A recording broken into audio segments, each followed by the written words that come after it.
Sir మేము సత్తుపల్లిలో rice shop పెట్టాలనుకుంటున్నాము. మీరు చెప్తున్న విధానం వచ్చి మీ హెల్త్ కూడా మేము అమ్మాలని పెట్టాలని అనుకుంటున్నాము. ఎట్లా ఏంటి ప్రాసెసింగ్ అని తెలుసుకోవడానికి. వాయిస్ బ్రేక్ అవుతుంది. మీరు కరెక్ట్గా చెప్పండి. అంటే రైసా మీరు షాప్ అనేది? పెట్టాలనుకుంటున్నాము అని వినబడింది నాకు. షాప్ పెట్టాలనుకుంటున్నాం సార్. మీ రైస్ కూడా అందులో మేము పెట్టాలనుకుంటే మీతో ఒక మాట్లాడాలంటే ఎట్లా ఏంటి ఎక్కడికి రావాలి అని.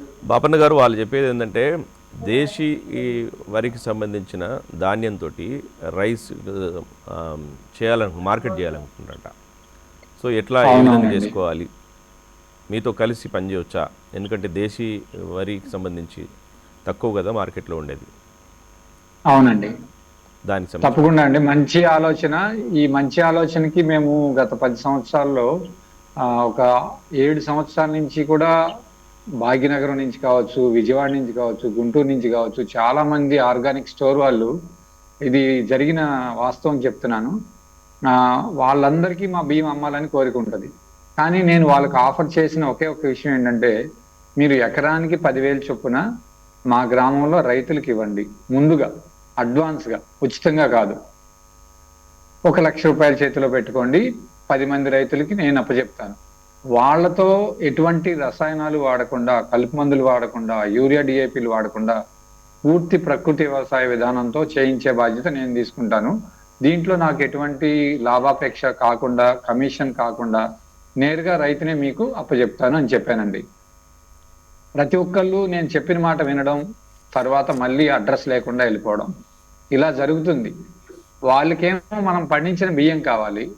రైతుకి ఒక 10,000 రూపాయలు ముందుగా అడ్వాన్స్ ఇవ్వడానికి, అమృతం లాంటి ఆహారాన్ని తెచ్చుకోవడానికి మరి వాళ్ళకి ఎందుకు మనసు ముందుకు రావట్లేదో నాకు అర్థం కాలేదు. ఇది వాస్తవంగా ఈ రోజు వరకు జరిగిన, నా ప్రత్యక్షంగా జరిగిన సంఘటనలు. ఎవరు అలా ముందుకు రాలేదు.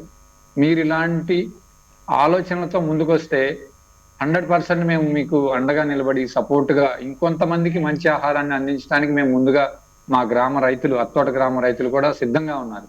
ఎందుకంటే మాకు ఇప్పటికే 100 ఎకరాల పైన పంట మేము అమ్ముతున్నాం. అయినా కూడా మాకు డిమాండ్ సరిపోవట్లేదు. కానీ ఇలాంటి మిత్రులు మేము షాప్ పెట్టాలని అనుకుని వస్తున్నప్పుడు మేము చిన్న ఆలోచనే, ఎందుకంటే ఒక రైతు 10,000 రూపాయలు బయట తెచ్చుకోవాలంటే ₹1.5 వడ్డీ లేదే, అత్తోట గ్రామం అనే కాదు, ఏ గ్రామంలో కూడా వడ్డీ లేదే దొరకట్లేదు. అలాంటిది మీరు ఒక 10,000 ముందుగా సహాయం చేశారనుకోండి, రైతుకి ఒక 10,000 రూపాయలు ఖర్చు తగ్గినట్టు అవుతుంది. దాన్ని మీరు రేపు వడ్ల రూపంలో కొనుక్కునే ముందు తగ్గించుకొని తీసుకోండి. ఇలా మేము చెప్తున్నాం, కానీ ఎవరు ముందుకు రావట్లేదు. అలా కనుక మీరు కూడా ఆంజనేయులు గారు అయితే ఎవరైతే ఉన్నారో వాళ్ళు ఇలాగ వస్తే కనుక రాబోయే ఖరీఫ్ సీజన్ నుంచి మేము మీకు ఒక 10 ఎకరాల పంట మీకు వడ్లనే అమ్ముకునేలాగా రైతులకి మేము మిమ్మల్ని అనుసంధానం చేస్తాం. దీన్ని మీరు అర్థం చేసుకొని ముందుకు వస్తే we're ready any time anywhere.